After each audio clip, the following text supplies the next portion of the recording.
Here's how to forgive your siblings and buy them out of your inherited property. This video is for anybody who is looking to buy their sibling out of an inherited property. Let's say they want to sell it, you want to keep it, or you want to sell it and they want to keep it. And for anybody struggling to forgive your sibling and you're having difficulty communicating and you're fighting over the inherited property. So I just got off the phone with a guy who inherited a property.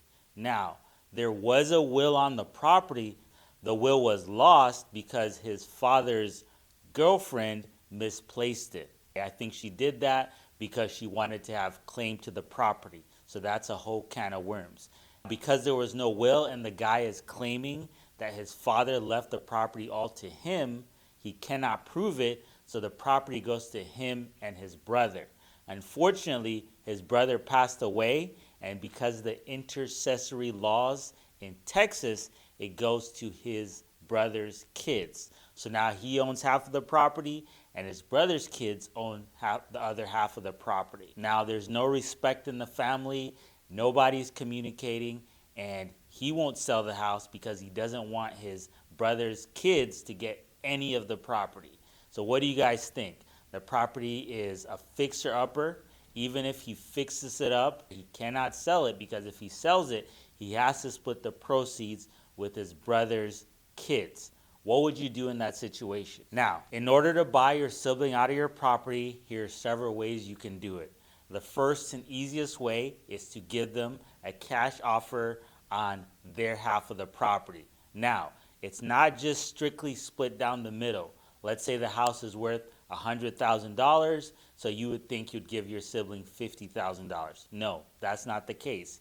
You have to account for the debts attached to the property, and you have to account for the repairs on the property, because it's not fair that you're giving them $50,000, but let's say you have to spend another $20,000 in repairs. Okay, so the first thing you need to do is to get the property appraised, or if you don't want to pay for an appraisal, which is going to cost you $500 to $1,500, what you can do is you can ask a realtor for a certified market analysis. A certified market analysis is where a realtor is going to tell you their opinion of what they think the property is worth. Now, a realtor is probably going to try to do this for free in hopes to earn your business, that you're going to list the property with them. But if not, in my opinion, they should charge you anywhere from $50. But any realtor worth their salt is probably going to do it for free to earn your business. And if they're trying to charge you an arm and a leg for it, just call another realtor. It's super easy. And matter of fact, I'm not a realtor, but you can reach out to me and I can evaluate your property for you, and I can give you a fair market analysis of what your property is worth. So that's the first way. Figure out what it's worth minus expenses is the half that your sibling gets. Now, let's say you don't have any money. What you can do is go to the bank and get a loan on the property. You can get a loan against the property and again, give your sibling their portion. Now, what if you don't have good credit? If you don't have good credit, then what you need to do is to fix your credit. You can only fix your credit if you're not currently past due on any bills. If you need help with your credit, I do have connections in that industry as well, and I can also help you with that. Now, let's say that you don't have good credit. I mean, your credit is messed up. You just don't have any money. You can't get any financing.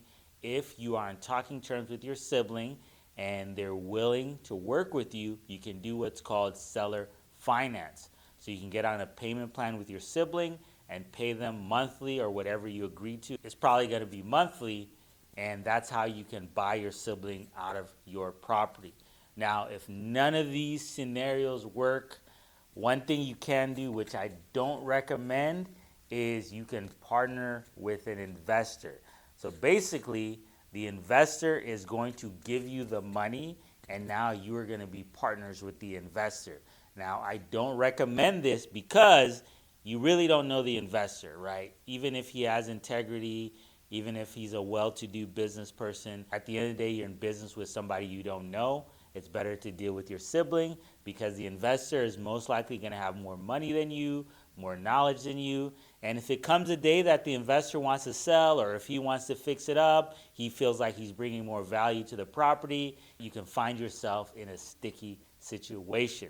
Now, if you cannot find the money to buy your sibling out of the property, unfortunately, you're going to have to sell it. You're going to have to sell it, and if you don't sell it, your sibling can dispute it.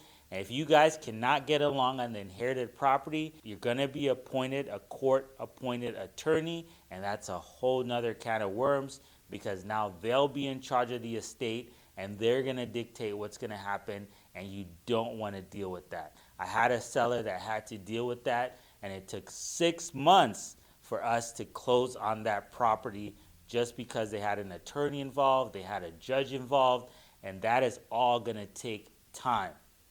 Now, how to forgive your sibling? You just have to put your pride aside.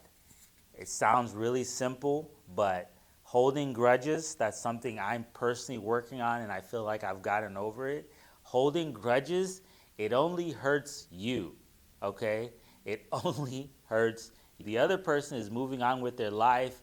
When they come into the room, it's changing your energy. You're constantly thinking about how you can do this or that to them. It's only hurting you. Let it go for yourself. Don't even do it for them. Let it go for yourself.